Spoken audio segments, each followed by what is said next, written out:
Liverpool was severely bombed during the war.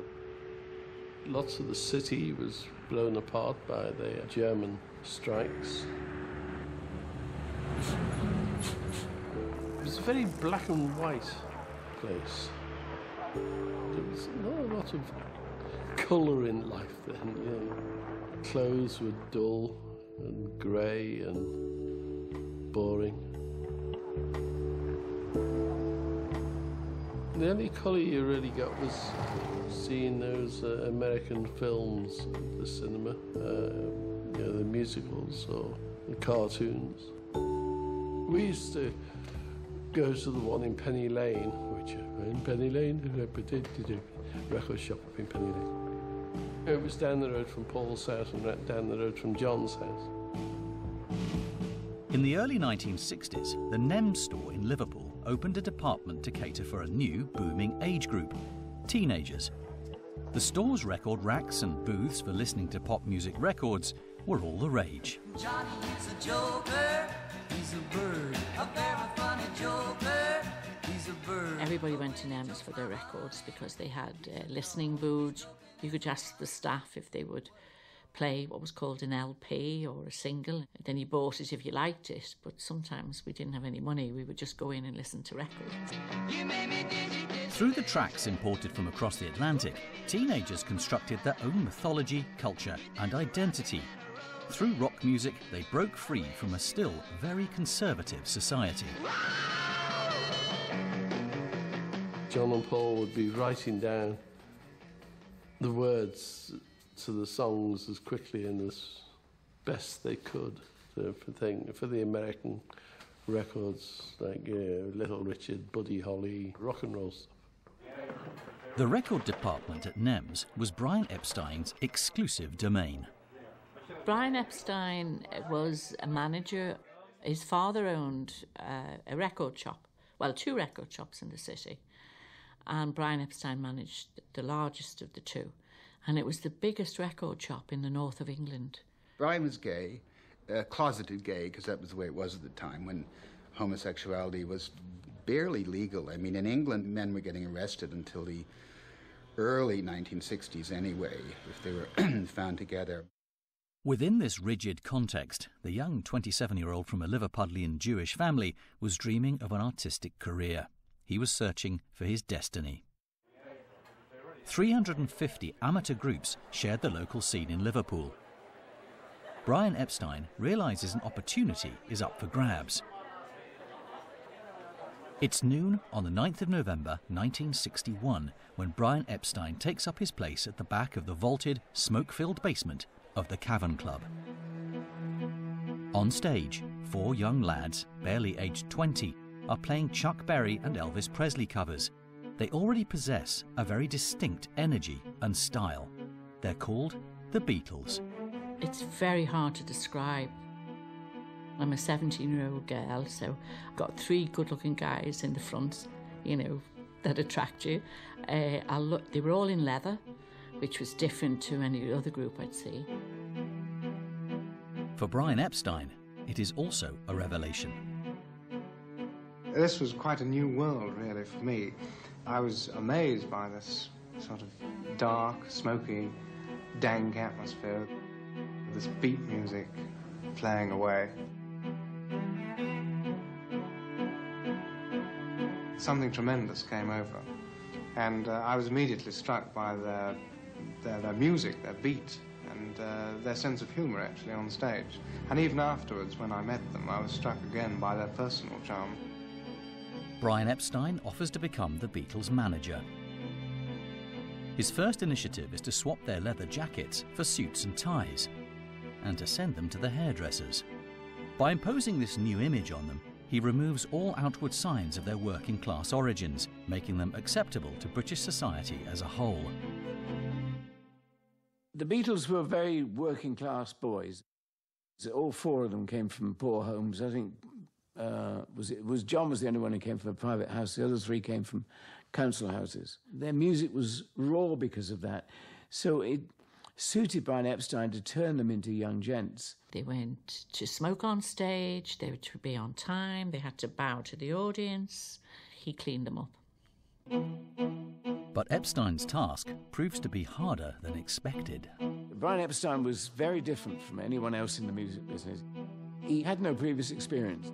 Then he came to London and desperately tried to sell them. He wasn't successful initially. He went to several record companies, including Decca, where one Dick Rowe was famous for having shown in the door saying that Beatles would never happen. Epstein's tenacity finally pays off. He secures a contract with EMI, one of the two major English record labels, and hires Frida Kelly, a fan right from the start, to help him. But my father wasn't keen, and then he told me that I wasn't to take the job because there was no future in it and it wasn't a good job. He knew the Beatles were at the back of it. It was him who said, you know, if you took that job, it'll only last a year. So my year ended up 10 years. Their success is breathtaking. Thank you very much. Following Love Me Do, Please Please Me sells 75,000 copies in the space of a few days.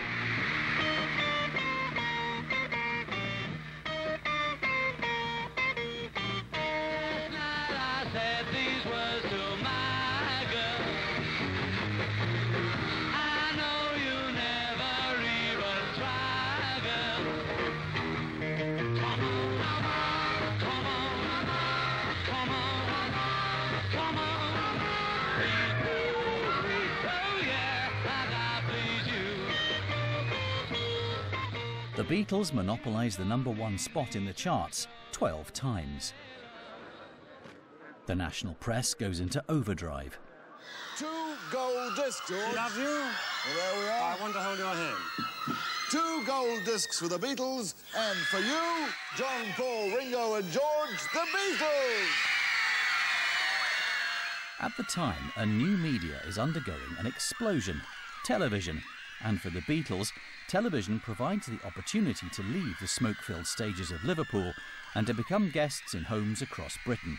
Their freshness and spontaneity steal the show. Backstage, a mysterious but charismatic 19-year-old man approaches Brian Epstein. His name is Andrew Loog Oldham. We were doing one of our first ever television shows. Andrew Oldham said, you should really have a press officer. Nobody knew what a press officer was in those days. And Brian Epstein said, you can be the press officer. So Brian Epstein paid Andrew Oldham to be the Beatles press officers. Andrew Oldham was he's a strange person, really. He was very thin, very excitable, well-educated, clever guy. He knew exactly what he wanted to do. Oldham wants not to rub shoulders with the Beatles or to work with Brian Epstein, but to actually become Brian Epstein. He wants to discover the new Beatles, propel them to the summit of the kingdom of rock and create a legend. Hundreds of groups are trying their luck, hoping to one day equal the Fab Four. The record labels are also actively scouting for talent. Ideal conditions for Oldham. In April 1963, the budding manager pays a visit to the Crawdaddy, a club in a London suburb where up-and-coming musicians are given a chance.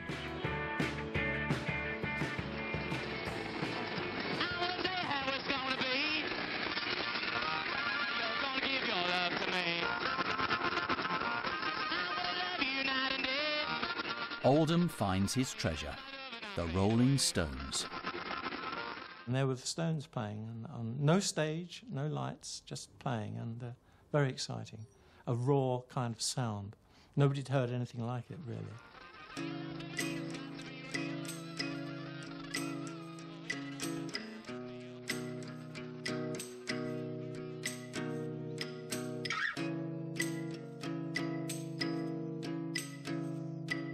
The charming and confident Oldham promises the group's founder, Brian Jones, a lucrative contract that will propel them to the same heights as the Beatles. The Rolling Stones fall under his charm. And Andrew was talking about their performance with them, and they were all sitting on a bunket. Andrew was in the middle, and they were all listening to him like he was the Papa Bird and he was dropping seeds into their mouths, and it was really going to help them in the future. He, in himself, was very influenced by movies and by kind of gangster films of the period. And Andrew, who's this skinny kid, liked to create an image of himself as someone you didn't want to mess with. Oldham keeps his promise. The group signs with the Decca label, the main competitor of EMI, the Beatles record company. The Beatles had a certain image of being sort of that you'd want to take home to your family, although you probably wouldn't, but the image was that you would. And then the Rolling Stones were from different backgrounds. They were well educated, they had reasonably well-off parents. And what that did in terms of their fame is that they thought they could do anything. The Rolling Stones, and particularly Mick and Keith, were the kind of bad boys and the rebels, and so he pushed them that way. But what about this thing, though, about dress, about not wearing a tie into a restaurant? I mean, you know, you're worldly enough now to realise, surely, that there are restaurants you can't go in without ties. I mean, do you do it deliberately? Do you go along... No, because most of these places you came... I mean, I don't, honestly and sincerely don't have a tie, you see, anyway, to start off with. I never liked ties much. You are 8 blocks ahead. I promote talent. I take something and sort of put it into a shape. I just try and make something presentable to the public, make it commercial. Anything that has some form of an image to it, I get involved in. He always had amazing ideas to get people talking about the group. For example, from the outset, they were told never to smile. When they turned up for a photo session, one of them would always say, "Remember, no smile." So that's why in all the photos of their early days, it looks like they're all sulking. They were Andrew's instructions, who very smartly wanted to make them into the anti-Beatles. A matter of seconds now, and they'll be on stage. And just listen to that audience.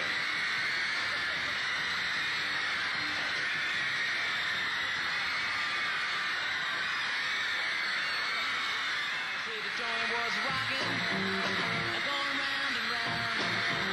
Yeah, reeling and a rocking, while it breathes the sound. And they never stopped rocking, till the moon went down. It sounds so sweet, I had to take me a turn. Rolling out of my seat, I just had to dance. Many young people identify with the image of the Stones that Oldham has crafted. An image of freedom and a refusal to conform. Andrew Oldham wanted more of that for the Stones, and he went about it by promoting them as outrageous. So, you know, all the kids would behave nicely at Beatles concert, maybe. At Stones concert, Andrew urged them to tear the seats up.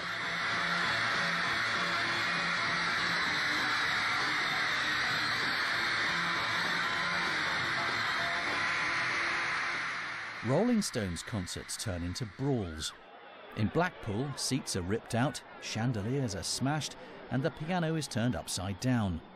50 people are injured and taken to hospital. The local authority bans the Stones indefinitely from performing in the city. Oldham rubs his hands together. His strategy is working, increasing his protégé's popularity at all costs through the creation of scandal. The most trivial of incidents, which are blown out of all proportion by the press, delight the young manager. They were on tour and needed to go to the loo. So they asked to use the toilets of a garage they had pulled up at. The guy said they couldn't. So they urinated against the wall. And the next day it was all over the papers. The Rolling Stones, the bad boys urinate all over the wall, etc. But the Beatles very probably did the same thing. It's just that nobody spoke about it. They get off lightly with a £5 fine for each Rolling Stone, but the group's notoriety is boosted by the scandal.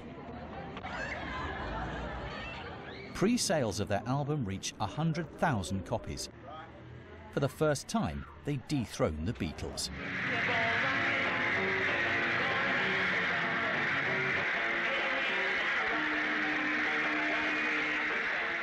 Their blend of blues and rock, and Mick Jagger's sensuality, charm the ladies, the Beatles' natural fans.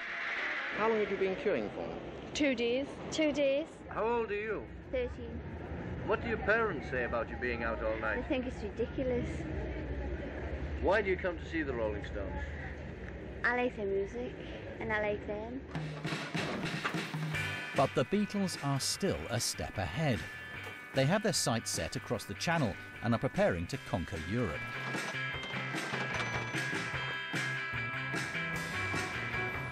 They establish a foothold in Paris.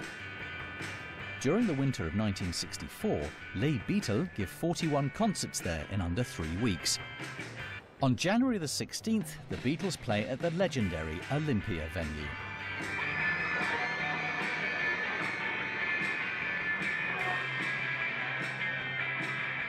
They outshine the other groups performing there, even the icon of the Yé-Yé movement, Sylvie Vartan. When they played at the Olympia, I spent a lot of time with them at the Georges V Hotel. We hung out together. Official photographer of the teen magazine Salut les copains, Jean-Marie Perrier, witnessed their triumph. Ça c'est formidable parce que c'est les photos des Beatles.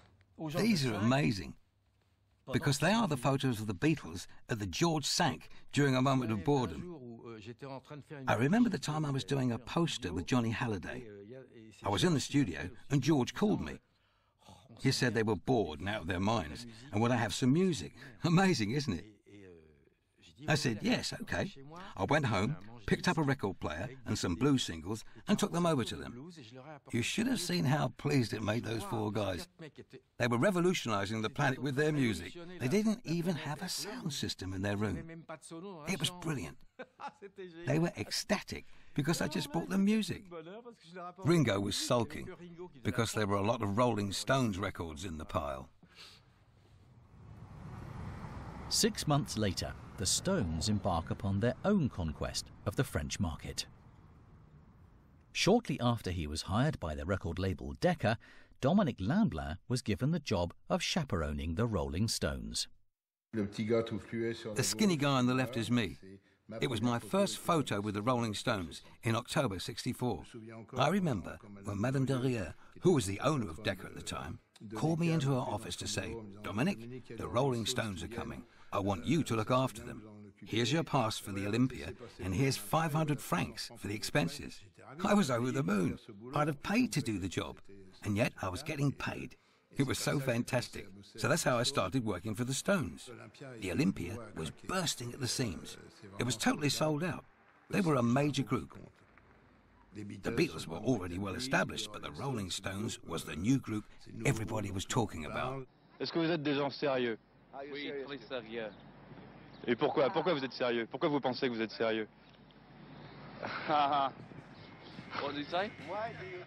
The eruption onto the music scene of these 5 young lanky lads presented as the anti-Beatles is manna from heaven for the media. Music journalists pen weekly stories about the rise of the 2 groups, a duel packed with twists and turns. In order to boost sales, the press focuses on the rivalry between the groups. Every week, Melody Maker, the New Musical Express, the Record Mirror, 3 or 4 weeklers entirely dedicated to music had to find stories to sell their paper. As a tabloid-style newspaper, we looked a bit like the Daily Mirror in London, famous newspaper then, still is, of course. But we used those kind of techniques where you'd suggest there was great rivalry between the groups. How do you compare your group with the Beatles? I don't know. How do you compare it with the Beatles? I don't compare it at all, you know, there's no point. Well, let's get right down to brass tacks. Do you think you're better than they are? But what? You know, it's not the same group, so we just do what we want and they do what they want, and there's no point in going on and comparing us. You can prefer us to them or them to us. This is diplomatic, you see. Very diplomatic, and I don't want to labour it, but do you feel you do what you want to do better than they do what they want to do? Probably. I don't know. I don't know what they want to do, you see. Very diplomatic. Well, there was quite a dichotomy between the Beatles and the Stones, whereas the Stones had started out emulating American R&B. You could go and see the Rolling Stones, and people thought, they sound authentic. They got the sound with the maracas and rhythm guitar and pounding drums from Charlie Watts. So the Stones sounded the real thing. The Beatles once they got over their first few hits, were established as great songwriters and were churning out hits that were all different and amazing when you think about it. The duel continues into the world's leading record market, the US. A prerequisite for managers and their groups. When the Beatles step off the plane, they're already on conquered territory.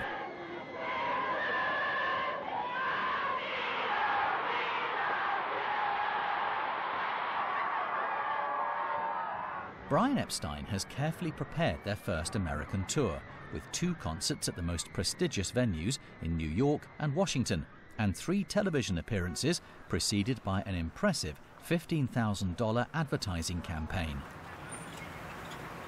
Ed Sullivan Show was the biggest show in America anyway. A quarter of all Americans watched the Ed Sullivan Show on the night that it went out, because there'd been so much said about the Beatles in the papers before they arrived. It had the biggest audience it ever had, even bigger than when Elvis played it. And they tried to get back into the hotel. They were staying at the Plaza, and the police again had to clear a path for them.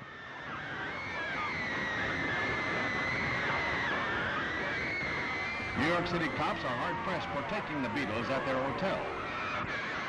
On every side, there is hero worship that recalls the heydays of Elvis Presley and Frank Sinatra.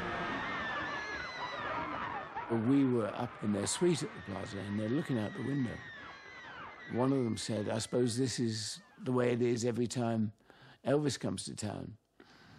And of course it wasn't. You know, this had never happened before.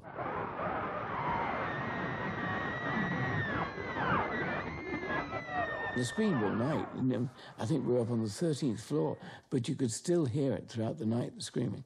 "We want the Beatles, we want the Beatles." Now that you've seen the Beatles, what do you think? They're unbelievable. I've never seen anything like it in my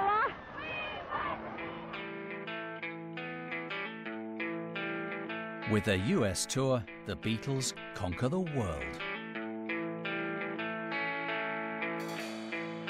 Ever the visionary, Epstein exploits their merchandising potential.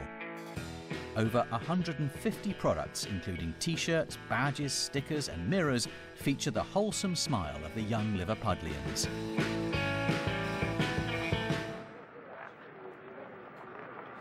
Conversely, the Stones' US tour, which follows the Beatles, does not meet with the success they'd hoped for. The group is given a frosty reception, and concert venues remain half empty. The British press labours the point. So if the Beatles went to America and were very successful, we'd say that on the front page. Beatles hit in the States. And then when the Rolling Stones went, they might run into some difficulties. Maybe some of their shows didn't sell out. So it could be a headline, something like Stones flop in the States. Well, we would suggest that. So that's a way we would stir up a bit of rivalry between the groups. Faced with the disenchantment of the American public, the Stones' manager has to find a way to bounce back. He reboots his communication strategy, focusing on provocation, sex, and intergenerational conflict. It was Andrew who came up with the famous slogan, "Would you let your daughter marry a Rolling Stone?" He had a real gift for coming up with catchphrases.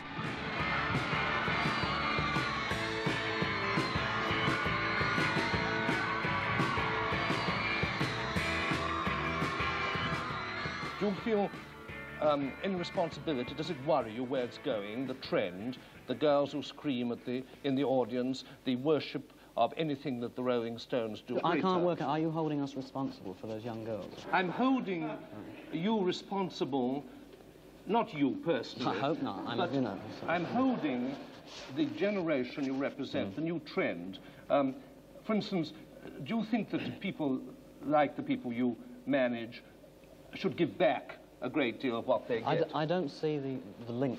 You know, I'm very pleased they have Mick Jagger's photo. I hope it gives them hope to get through, and when they come out, they feel fine again. But I can't quite work out whether we're meant to have done something by artificial insemination on record or... No.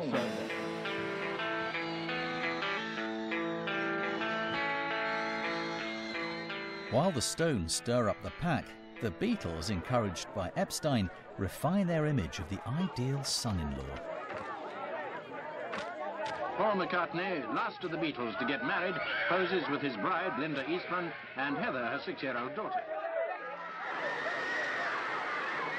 So successful is the agreeable image Epstein has been creating, Queen Elizabeth makes the Beatles members of the British Empire in October 1965. Fresh from an audience with the Queen, they hold medals, indicating they have been made members of the most excellent order of the British Empire. The Beatles, of course, have proven to be one of Britain's prime exports. They have brought in more foreign exchange than many industries. After all, they are an industry unto themselves.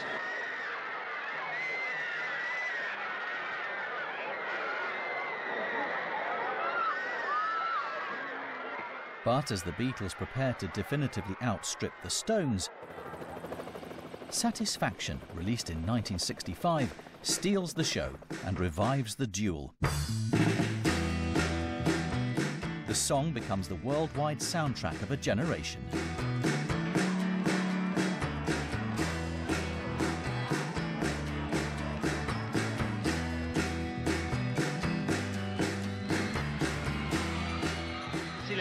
Agents are trying to contain the scramble as they prevent the Stones from being suffocated by their own success. I love Rolls Royces. I love sort of big flashy manners and things like that.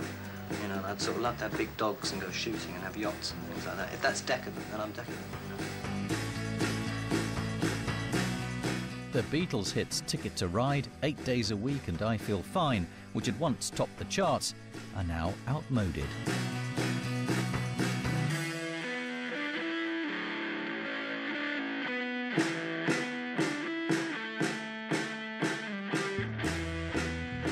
As for the Beatles themselves, exhausted by world tours and the hysteria that follows them wherever they go, they've reached the end of their tether. All the time caged in your hotel, except for performances. Is there any pleasure at all, except for the money, in travelling abroad? Yeah, we enjoy it as well. Some of it's not, you know, sometimes it's not good and sometimes it's good, like any job.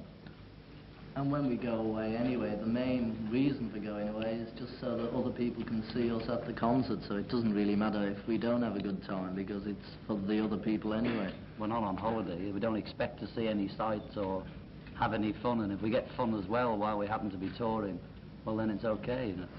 But it's a job as well. Their trip to the Philippines is the final straw. Because they withdraw from a reception given in their honour by President Marcos's wife, their police protection is taken away from them, and the takings from the concert they'd given the previous day are confiscated. The Beatles must leave the country in a hurry. John, what exactly happened at Manila Airport? We got kicked and pushed about by some monkeys, and we're very frightened. Well, how frightened were you, George? Terrified, I'd say. Yeah, it was, you know, it was very bad that there was about 5 sort of real big, sort of funny-looking fellas with guns and all the rest of the gear. Who did all the kicking. Yeah, and, you know, they just had arranged, you know, it was so obvious they'd arranged to give us the worst time possible. Disaster follows disaster. After Manila, during a US tour, John Lennon commits a faux pas. The thing that most offended people was when John said that the Beatles were, well, he was quoted as saying bigger than Jesus Christ. He didn't actually say that. He said we're more popular.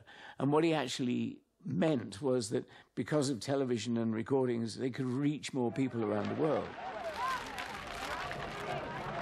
The furore leads to public burnings. The Beatles made a statement in all the newspapers that they're getting more better than Jesus himself, and the Ku Klux Klan, being a religious order, is going to come out here the night that they appear at the Coliseum here, and we're going to demonstrate with different ways and tactics to stop this performance. Would you say that there'd probably be maybe 50,000 people here for the performance, and the 50 Klansmen are going to stop the performance? We're known as a terror organization. I think we have a terror organization. We have ways and means to stop this if this is going to be the case. Yeah.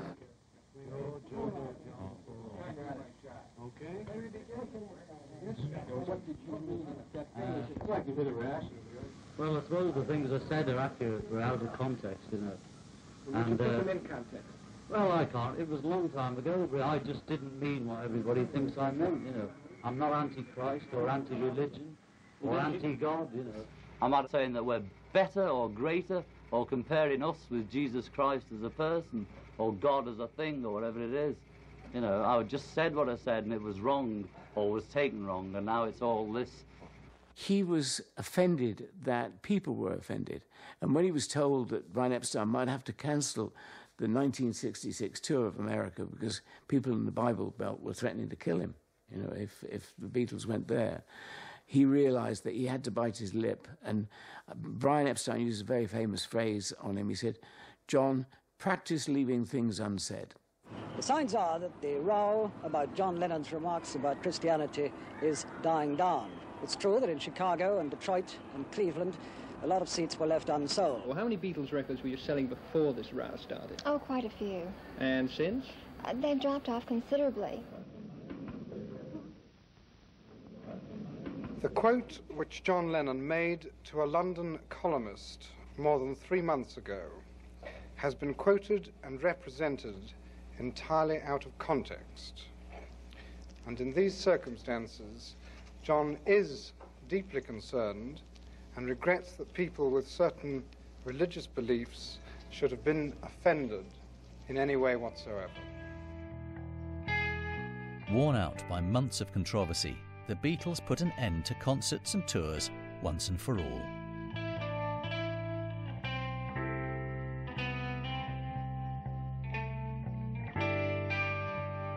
Holed up in their recording studio, they fail to see the world around them change.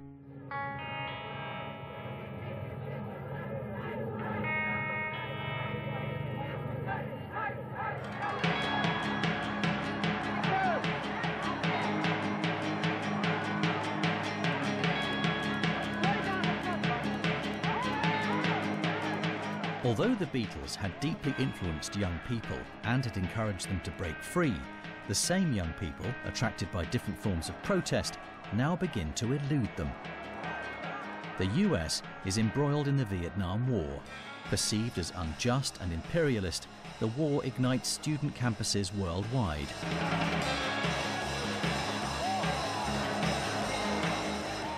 The police on horseback charged us outside the US Embassy, and the whole country was watching and shocked. Is this happening in London?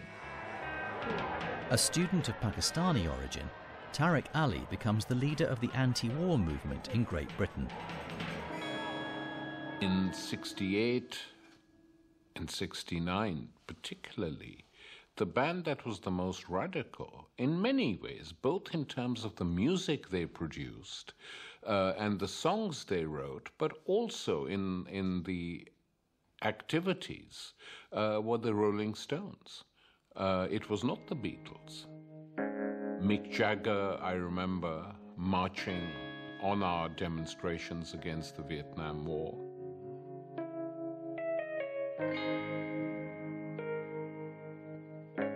Lots of kids being sent to fight in Vietnam, you know, were listening to the Stones to get away from this horrible war, but also because in a way the music reflected the war. You know, and its hardness, it was hard music.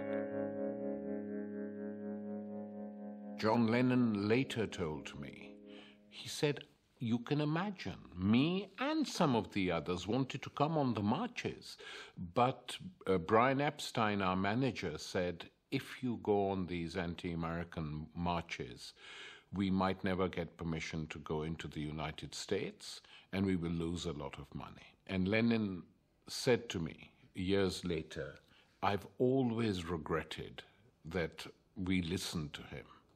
And he said we were not that political in those days. In 1968, the Beatles appear to have lost the duel with the Rolling Stones. The public are convinced the duel is a real one. But where did the truth really lie? The general public was convinced there was great rivalry between the two groups because the public believes what it reads. Some journalists streamed up the fact that they were enemies, but really no, there was no rivalry. They socialised together, they went to each other's recording sessions, they got on very well. The rivalry, which their managers largely orchestrated, entirely fabricated even, was nothing but a facade. The truth was an entirely different story. The two groups of musicians were very close, right from the start. They first met in April 1963. Shortly after arriving in London, the Beatles attended one of the first Rolling Stones concerts in the London suburb of Richmond. At the time, the Rolling Stones had yet to make a name for themselves. George and me and John, we went down to Richmond and we saw this group and we thought they're quite good.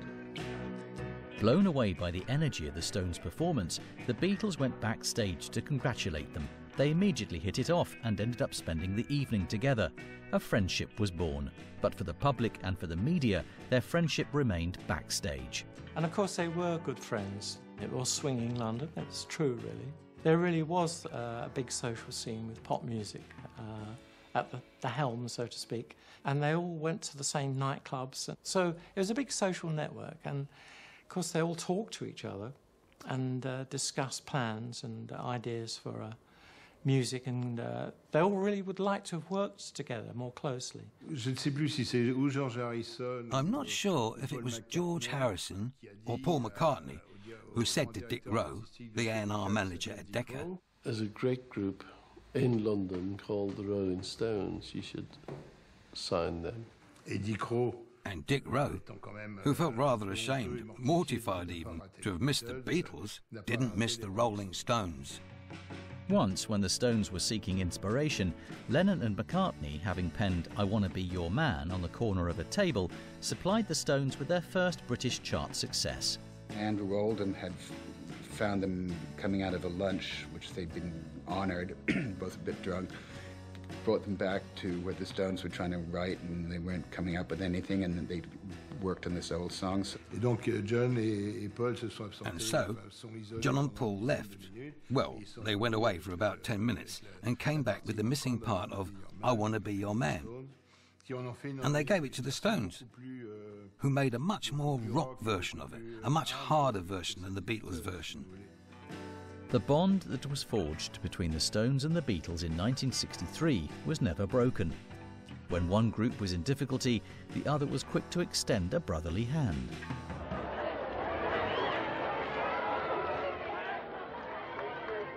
It took the jury